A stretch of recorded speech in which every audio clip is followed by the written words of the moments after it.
பராசக்தி திரைப்படத்தை இலங்கை தமிழராக இருந்து கொண்டு ரிவ்யூ பண்ணுங்க அப்படின்னு சொல்லி கேட்டால் என்னை பொறுத்தளவில் இந்த படம் நல்லா இருக்கா நல்லா இல்லையா அப்படின்னு சொல்லி ஃபைனலாக சொல்கிறேன். ஆனாலும் ஒரு இலங்கை தமிழராக இருந்து கொண்டு ரிவ்யூ பண்ணுங்க அப்படின்னு சொல்லி கேட்கும்போது இந்த படத்தில் வரக்கூடிய நிறைய விஷயங்கள், இந்த படத்தினுடைய அடிப்படை அம்சம் இந்தி திணிப்புக்கு எதிரான ஒரு கதையாகத்தான் இது உருவாக்கப்பட்டிருக்கிறது. இந்தி திணிப்புக்கும் இலங்கை தமிழர்களுக்கும் எந்த விதமான ஒரு சம்மந்தமும் இல்லை. இந்தி திணிப்பு சம்மந்தமான பிரச்சனைகள் இங்கே வரவும் இல்லை.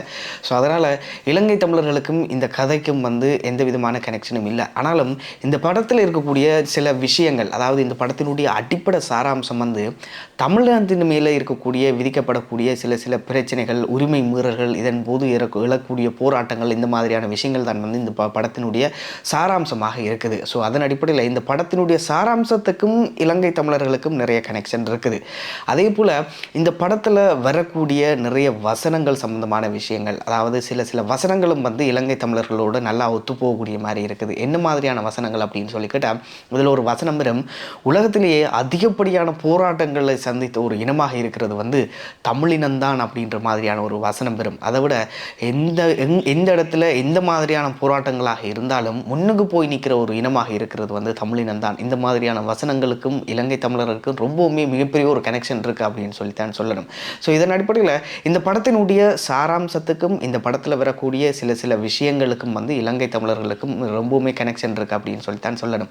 அதை விட இந்த படத்தில் படம் முடிகிற டைமில் ஒரு என் கார்டு மாதிரி ஒன்று போடுவாங்க. அந்த என் கார்டில் இந்த படத்தை யாருக்கு சமர்ப்பிக்கிறோம் அப்படின்னு சொன்னால், எங்களுடைய தமிழ் இனத்தினுடைய உரிமைகளுக்காக போராடி மாண்டவர்களுக்காக இந்த படத்தை நாங்கள் சமர்ப்பிக்கிறோம் அப்படின்னு சொல்லி படக்குழுவினர் கடைசியில் படம் முடிகிற டைமில் ஒரு என் கார்டு மாதிரி ஒன்று போட்டிருப்பாங்க. ஸோ இந்த மாதிரியான இந்த என் கார்டுக்கும் இலங்கை தமிழர்களுக்கும் ரொம்பவுமே மிகப்பெரிய ஒரு கனெக்ஷன் இருக்குது அப்படின்னு சொல்லித்தான் சொல்லணும். ஏன் அப்படின்னு சொன்னால், இலங்கை தமிழர்களும் இந்த மாதிரி உரிமைகளுக்காக போராடி மாண்டவர்களும் நிறைய அவ்வளோ 1000 பேர் இருக்கிறாங்க அப்படின்னு சொல்லித்தான் சொல்லணும்.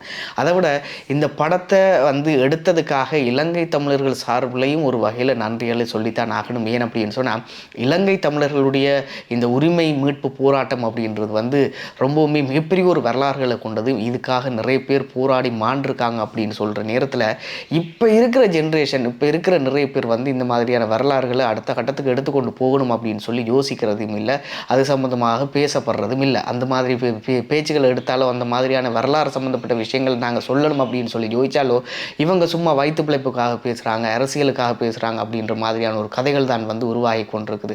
ஸோ அதன் அடிப்படையில் இந்த மாதிரியான திரைப்படங்களை பார்க்கும்போது, ஐயோ எங்களுக்கு இவ்வளோ பெரிய ஒரு வரலாறு ஒன்று இருக்குதா, இந்த மாதிரியான வரலாறுகளை நாங்கள் அடுத்த கட்டத்துக்கு கொண்டு போகணும் அப்படின்ற மாதிரியான விஷயங்கள் சில வசனங்களை கேட்கும்போது, சில வார்த்தைகளை கேட்கும்போது, இந்த மாதிரியான திரைப்படங்களை பார்க்கும்போது எங்களுக்கு அப்படியே புல் அரிக்குது. எங்கள்கிட்ட இவ்வளோ பெரிய ஒரு வரலாறு இருக்கா அப்படின்னு சொல்லி இந்த மாதிரியான திரைப்படங்களை பார்க்கும்போது உண்மையிலேயே புல் அரிக்குது. ஸோ அதனால் இந்த மாதிரியான திரைப்படங்கள் அடிக்கடி வரணும் அப்படின்னு சொல்கிறது தான் ஒரு இலங்கை தமிழனாக இருக்கக்கூடிய என் சார்ந்ததும் என்னுடைய மக்கள் சார்ந்ததுமான ஒரு கோரிக்கையாக இருக்குது. அதை விட இந்த படத்தை பார்க்கலாமா வேண்டாமா அப்படின்னு சொல்லி கேட்டால் தாராளமாக பார்க்கலாம் அப்படின்னு சொல்லி தான் சொல்லணும். ஏன் அப்படின்னு சொன்னால், ஒரு தமிழனாக இருந்து கொண்டு நீங்கள் நிறைய விஷயங்களை மறந்து போயிருப்பீங்க அப்படின்னு சொல்கிற நேரத்தில் இந்த மாதிரியான படங்களை பார்க்கும்போது உங்களுக்கு நிறைய விஷயங்கள் ஞாபகத்துக்கு வரக்கூடிய மாதிரியாக இருக்கும் அப்படின்னு சொல்கிறதும் என்னுடைய மிகப்பெரிய ஒரு கோரிக்கையாக இருக்குது. அதன் அடிப்படையில் கட்டாயம் இந்த திரைப்படத்தை இந்த பொங்கல் லீவுக்கு கட்டாயம் போய் பாருங்கள். நல்ல ஒரு திரைப்படம், மிஸ் பண்ணிடாதீங்க. இதை விட முக்கியமான ஒரு விஷயம், யாருமே எங்களுடைய வரலாறுகளை மறந்து போயிடாதீங்க. எங்களுடைய வரலாறுகள் தான் எங்களுடைய ஆணிவேராக இருக்கக்கூடியவை. எங்களுடைய வரலாறுகளை மறந்து போகாமல் இந்த மாதிரியான திரைப்படங்கள் மூலம் வெளிக்கொண்டு வரக்கூடிய இந்த மாதிரியான படக்குழுவினரை உண்மையிலேயே ஒரு இலங்கை தமிழன் என்று வேண்டாம், ஒரு தமிழனாக எல்லாருமே பாராட்ட வேண்டும். இந்த மாதிரியான படங்களை கட்டாயம் ஊக்குவிக்க வேண்டும். இந்த படக்குழுவினருக்கும் எங்களுடைய அன்பான வாழ்த்துக்களை சொல்லிக்கொள்ளலாம்.